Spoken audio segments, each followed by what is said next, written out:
நம்ம மேலப்பாளையத்துல போலீஸ் ஸ்டேஷனுக்கு அப்புறமா நீங்க தாண்டி வந்தீங்கன்னா அம்மா உணவகம் இருக்கும். அது பக்கத்துல லெஃப்ட் திரும்பினதுக்கு அப்புறமா இந்த அக்காவோட கடை இருக்கு. இங்க எல்லாமே ரேட் கம்மியா கொடுக்கறதா சொன்னாங்க. குழிப்பநீர் எவ்வளவுக்கா? 410. இனிப்பு காரம் இருக்கா இல்ல இனிப்பு மட்டும் தானே? அக்கா இது தக்காளி சாதம் கொஞ்சம் காட்டுங்களா பாப்போம். இது எவ்வளோக்கா? இது 25. இது தக்காளி சாதம்.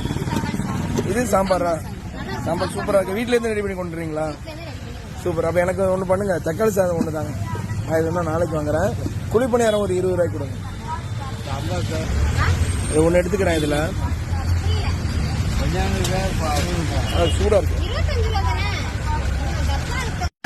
மக்களே, மேலப்பாளையம் முனிசிபாலிட்டி பக்கத்துல வந்தீங்கன்னா அக்காவோட கடை வந்து முனிசிபாலிட்டி பக்கத்திலே இருக்குது. இந்த வண்டி கடை இங்க வந்து மதியான குழிப்பணியாரம் வச்சிருக்காங்க. இதுக்கப்புறமா சாம்பார் சாதம், தக்காளி சாதம் எல்லாமே வந்து 25 ரூபா. சாம்பார் சாதம், தக்காளி சாதம் 25 ரூபாய். குழிப்பணியாரம் வந்து 4 குழிப்பணியாரம் வந்து 10 ரூபாய்க்கு கொடுக்குறாங்க. இன்ஷா அல்லாஹ் வந்து சப்போர்ட் பண்ணுங்க. அஸ்ஸலாமு அலைக்கும்.